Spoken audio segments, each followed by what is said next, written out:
श्री शिवाय नमस्तुभ्यं। दोस्तों, आप सभी लोग जानते हैं कि 19 अगस्त 2023 को सावन महीने की हरियाली तीज होने के साथ साथ में इस दिन मधुश्रावणी तीज भी है और स्वयं गौरी व्रत भी है। अब गौरी के नाम से आप लोग जरूर समझ गए होंगे कि इस दिन माता पार्वती जी का विशेष रूप से दिन है और इस दिन भगवान शिव और माता पार्वती जी की पूजा भी जरूर की जाती होगी। दोस्तों, 19 अगस्त हरियाली तीज का जो दिन होता है वह माताओं बहनों के लिए, सुहागन महिलाओं के लिए बहुत ही ज्यादा महत्वपूर्ण होता है और इस दिन सुहागन महिलाएं व्रत को भी धारण करती हैं। साथ ही में भगवान शिव और माता पार्वती जी की विशेष रूप से पूजन आराधना भी करती हैं और सुहागन की सामग्री भी माता पार्वती जी को प्रदान करती हैं। तो दोस्तों, आज के इस वीडियो में हम आप लोगों को हरियाली तीज के दिन किए जाने वाले वह उपाय बताएंगे जिन विशेष उपायों को अगर आप लोग इस 19 अगस्त सावन की हरियाली तीज के दिन करते हैं तो आपको वो सब मिलेगा जिसकी आपने कभी कल्पना भी नहीं की होगी। तो दोस्तों, जानिए आप इन उपायों को। दोस्तों, सबसे पहले आप PHI समझ ले कि यह सावन महीने की तीज है, हरियाली तीज है, विशेष रूप से है ना, तो इस दिन आप लोगों को पीले फूल वाला उपाय जरूर करना चाहिए। ठीक है, पीले फूल वाला कैसा उपाय है वो हम आपको समझाते हैं।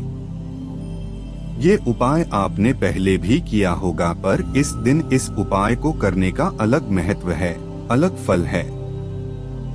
भगवान शिव जी को, माता पार्वती जी को प्रसन्न करने का यह वाला उपाय है ना। सबसे पहली चीज पीला फूल। आप लोग नाम से ही समझ गए होंगे कि हम बात कर रहे हैं कनेर के पुष्प की, कनेर के फूल की। ये एक ऐसा फूल है जिसके बारे में शायद अभी तक आप लोग नहीं जानते होंगे, पर अब इसे आप लोग जानना शुरू भी कर दिया गया ना। और आप लोगों के सामने पहले ये फूल लगे हुआ करते थे, पर आप लोग इन पर ध्यान नहीं देते थे। बहुत ही कम लोग होते थे जो इन फूलों का उपयोग करके भगवान शिव जी को प्रसन्न कर पाते थे, पर अब आप लोगों को भी पता चल गया है। तो आप लोगों को करना क्या है कि कनेर का पुष्प, एक कनेर का पुष्प होता है पीले कलर का, जो कि आप लोगों ने भी फोटो में देख लिया होगा। लंबा लंबा सा होता है, पीले कलर का होता है और ये बहुत ही आसानी से आप लोगों को किसी भी स्थान पर मिल जाता है। ठीक है, जो बड़े बड़े शहरों में रहते होंगे उनके लिए जरूर थोड़ी मुश्किल हो सकती है, पर जब वो थोड़े से हरे भरे मतलब खेतों में या कहीं पर जगह पर जाएंगे तो उन्हें ये फूल का पेड़ आराम से कहीं ना कहीं जरूर मिल जाएगा। तो आपको लेकर आना है हरियाली तीज के दिन पीले फूल। कितने फूल, कौन से फूल, पीले फूल कितने लेकर आना है? एक लास्ट को तो एक लाल और एक से ज्यादा मिल जाए तो और अच्छी बात है। ठीक है, तो करना क्या है? एक फूल तो आपको लाना ही लाना है, मतलब जो कनेर का पुष्प होगा, और एक से ज्यादा मेहनत और अच्छी बातें इस दिन माताओं बहनों को, और सिर्फ माताओं बहनों को नहीं, सभी लोगों को प्रातः काल सुबह सुबह अपने साथ में ये पीला कनेर का पुष्प रखना है। शुद्ध होकर, स्नान करके, बिल्कुल शुद्ध वस्त्र पहनकर आपको ये उपाय करने के लिए भगवान शिव जी के मंदिर जा रहा है।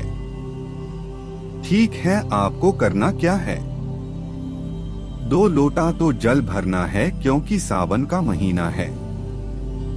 कांवड़ का भाव रखकर 2 लोटा जल भरना है। 2 लोटा ना हो तो 1 लोटा तो होगा। 1 लोटे में आप जल भर लें और एक कटोरी या कोई भी एक पात्र जिसमें आप जल वर्षा कोटे के, उस पात्र को भी उसी लोटे के ऊपर रख लो। एक के ऊपर एक आप दोनों पात्रों को जल से भर लोहना, शुद्ध जल से। उसके बाद में जो पीला कनेर का पुष्प है वो आप अपने साथ में रख लो, या पीला कनेर के पुष्प ज्यादा मात्रा में तो पन्नी में या किसी टोकरी में आप लोग अपने साथ में रखकर भगवान शिव जी के मंदिर की तरफ चल दूहना। भगवान शिव जी के मंदिर पहुंच जाओ। भगवान शिव जी की चौखट तक पहुंचा तो उसके बाद में आपको यह उपाय शुरू करना है। सबसे पहली चीज यह है कि आप जो 2 पात्रों में जल लेकर गए हो उन दोनों ही पात्रों को एक एक हाथों में ले। रोटी के मतलब जो ऊपर वाला पात्रों के ऊपर जो आप अपने घर से लेकर निकले हैं, उस ऊपर वाले पात्र को अपने उल्टे हाथ उपकरण उबले हुए कटोरी में जल क्यों न भरा हो। पहले वह एक छोटे से पात्र में जल क्यों न बाहुबली को लोटे में जल क्यों न भरा है, तो आपको दोनों पात्र हाथों में अपना जल ले लेना है। उसके बाद में आपको भगवान शिव की चौखट पर प्रवेश करना है। अपना कदम रखने के जीने बने होंगे। जिन पर कदम रखना है उससे पहले नहीं रखना है।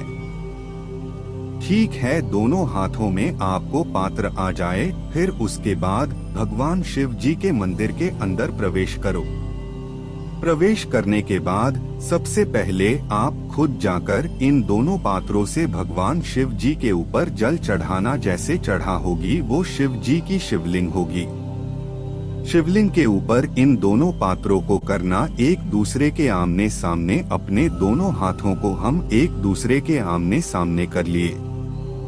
दोनों पात्र से एक साथ आपको एक धारा से जल यहाँ पर शिव जी पर चढ़ाना है और एक साथ ही पूर्ण करना है। ठीक है, जैसे आप लोग एक धारा से धीरे धीरे करके दोनों पात्रों से जल भगवान शिव जी पर समर्पित कर दो। इसके बाद आता है मुख्य काम। जो मुख्य उपाय है वो चुकी है पीला कनेर का पुष्प हरा।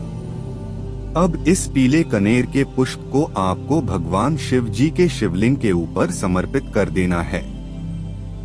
ठीक है, फूल का जो खिला हुआ भाग होगा वो आगे की तरफ होना चाहिए। वैसे दोस्तों, इस कनेर के पुष्प को 2 स्थानों पर आप समय वितरित कर सकते हैं।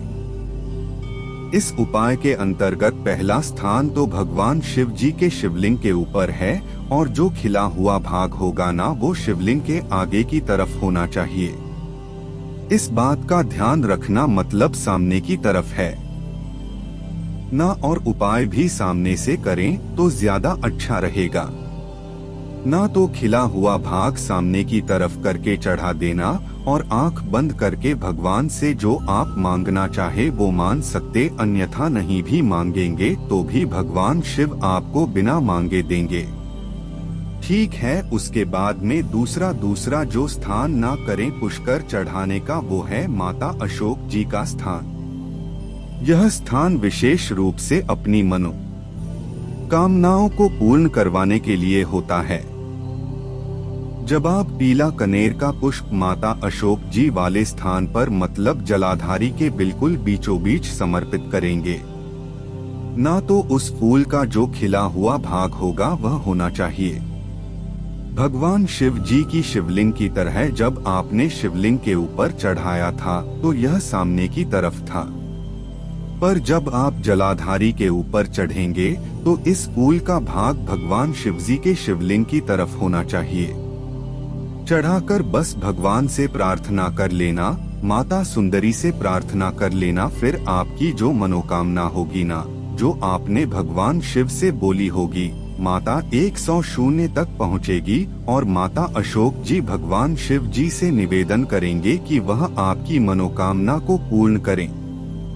ठीक है, तो यह 2 फूलों का मतलब 2 स्थानों पर आप फूल चढ़ा सकते हैं। शिव जी पर भी चढ़ा सकते हैं, अशोक जी पर भी चढ़ा सकते हैं। ज्यादा मात्रा में पीले फूल लेकर आएं, उनके लिए भी एक विशेष उपाय है।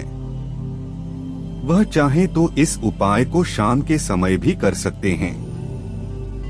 ठीक है, बस इस उपाय को शाम के समय करेगा वह जल्द ही चढ़ा पाएगा। शाम के समय भगवान शिव जी का श्रृंगार हो जाता है। उत्तर मंदिर में तो जल चढ़ाना उत्तम नहीं माना जाता। ठीक है, तो शाम के समय ही उपाय कर सकते, पर सिर्फ पीले कनेर के फूल से आप शाम के समय उपाय कर सकते हैं ना। तो करना क्या, ज्यादा मात्रा में आपको फूल मिल गए तो आप भगवान शिव जी की शिवलिंग का इन कनेर के पुष्प से श्रृंगार कर पूरी जलाधारी पर कनेर के पुष्प को सजा दो। शिवलिंग पर कनेर के पुष्पों को सजा दो। पूरी शिवलिंग को सजाने का भगवान से बस दो। मेरे भगवान शिव जी के पास में बैठकर उनको निहार कर श्री शिवाय नमस्तुभ्यं का जाप कर लो। कुछ मत बोलो, कुछ मनोकामना मत बोलो। कुछ ही दिनों में आपको खुद अंतर देखने के लिए मिलेगा। भगवान शिव ने आपको कितना कुछ दे दिया है कि आपको पता भी नहीं चलेगा। ठीक है, तो यह उपाय था जो कि सबसे बड़ा उपाय है इस तीज का। इस हरियाली तीज का 19 अगस्त 2023 घटी है। अब बात करते हैं दूसरे उपाय के बारे में जो कि आपको इस हरियाली तीज के दिन करना है। दोस्तों, इस दिन आप लोगों को बेलपत्री वाला उपाय जरूर करना, ठीक है। अगर आप चाहते हैं कि आपकी कोई विशेष मनोकामना है और आप ये उपाय करना चाहते हैं तो जरूर कीजिएगा। इस उपाय में माता को एक बेलपत्री देनी होती है, उसके बाद में पीला चंदन रखना होता है और पहुंचाना होता है। सिर्फ श्री शिव जी के मंदिर में इतना सा काम करना होता है। शिव जी के मंदिर जैसे ही आप लोग पहुंचते तो शिवलिंग के पास आपको बैठना होता है। आप अगर पहले अपनी पूजन अर्चना शिव जी पर जल जगाना चाहते हैं तो वह चढ़ा सकते हैं।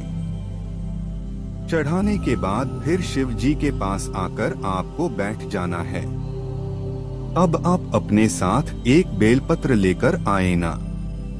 उस बेलपत्र की जो डंडी होगी, उस डंडी का जो पीछे वाला सबसे बड़ा भाग होगा ना, और जो आखिरी आकर के जो मोटा मोटा सा भाग, बहुत मोटे भाग को तोड़ देना है।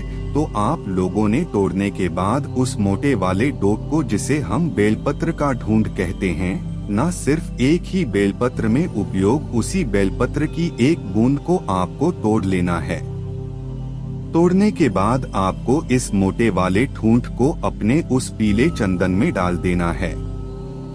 मतलब उस पूरे जंगल में थोड़ा सा जल डालकर उसको गीला करके फिर उनको उसमें डाल देना है। ठीक है, डालने के बाद इससे ही आपको इन तीनों पत्तियों पर, एक बेलपत्र की 3 पत्तियां, इन तीनों पत्तियों पर बिंदी लगानी है। क्या बोलते हुए, श्री शिवाय नमस्तुभ्यं बोलते हुए इन तीनों पट्टी पर कितनी आपको कुल मिलाकर बिंदी लगानी है? 108 आपको बिंदी लगानी, और हर एक बिंदी लगाने पर श्री शिवाय नमस्तुभ्यं बोलना है। एक के ऊपर अगर एक बिंदी भी लग जाती है तो कोई दिक्कत नहीं है, क्योंकि तीनों पट्टी पर शायद आपको बिंदी लगाने में कोई दिक्कत परेशानी हो सकती है। न बने तो एक के ऊपर एक बिंदी भी लगाओगे तो भी चल जाएगा। जब आपकी भक्ति बढ़ जाए उस समय पर ना, तो जैसे आप लोगों की यह जो मतलब पूरी बेलपत्र पर बिंदी लगाएं, श्री शिव नमस्तुभ्यं बोलकर उसके बाद में डोरा साइड में रख दीजिएगा। फिर इस बेलपत्री को आप मन की कामना करते हुए आंखें बंद करके ते हुए स्त्री शिव नमस्तुभ्यं बोलते हुए बस शिवलिंग पर समर्पित कर देना। अब बस मन में अपनी कामना को थोड़ा बहुत सोच लेना, अन्यथा सोचने की जरूरत नहीं है। इस उपाय को अगर आपने इस हरियाली तीज के दिन कर लिया तो बिना बोले आपकी वह मनोकामना पूर्ण होगी। जीवन से दुख और समस्या दूर होगी। इस उपाय को विशेष रूप से बच्चे करते हैं तो उनको बहुत जल्दी फल मिलता है। ठीक है, और पढ़ी भी करेंगे तो भी उनको फल मिलेगा, पर बच्चों के लिए बहुत ही विशेष उपाय है। थोड़ी सी इसमें मेहनत लगेगी और उपाय आपका बहुत जल्दी काम कर जाएगा। ठीक है, हरियाली तीज के दिन आपको यह वाला उपाय करना है। उसके बाद में दोस्तों, चावल के दानों का उपाय हम आपको बताते हैं, जो कि आपको इस हरियाली तीज के दिन अगर आप लोग करते हैं तो आपको विशेष फल की प्राप्ति होगी। यह जो 108 सामग्री वाला उपाय है, यह आप लोग जरूर करें। हम इस 108 सामग्री में का ये होता है आपको कि शिवलिंग पर चढ़ने वाली कोई भी एक सामग्री आप चुन लो और उसको 108 मात्रा में लेकर जाओ। सबसे आसानी से जो आपको मिल सकती है वह है चावल के दाने, हरे मूंग के दाने या तो सफेद फूल आप लोग ले सकते हो, पर वो थोड़ा मुश्किल से मिलेंगे, पर चावल की तरह तो बहुत आसानी से मिल जाएंगे। हरे रंग के दाने आपको मिल जाएंगे। ठीक है, तो उदाहरण के लिए हम चावल के दाने भी लेते हैं, तो 108 चावल के दाने खा साबुत मतलब टूटे हुए नहीं होना चाहिए। 108 चावल के दाने, इनको अपने घर से गिनकर लेकर भगवान शिव जी के मंदिर में प्रातः काल सुबह सुबह पहुंचना है। ठीक है, सुबह सुबह पहुंचने के बाद भगवान शिव जी के पास में बैठना है। बैठने के बाद आपको इन 108 चावल के दानों को क्या करना है, एक एक करके भगवान शिव जी पर चढ़ाना है, वो भी श्री शिव नमस्तुभ्यम बोलते हुए। ठीक है, और ऐसा नहीं है कि आप इन चावल के दानों को एक साथ चढ़ा दें। एक साथ चढ़ा होगा तो उतना फल नहीं मिलेगा जितना आपको एक एक करके चढ़ाने से मिलेगा।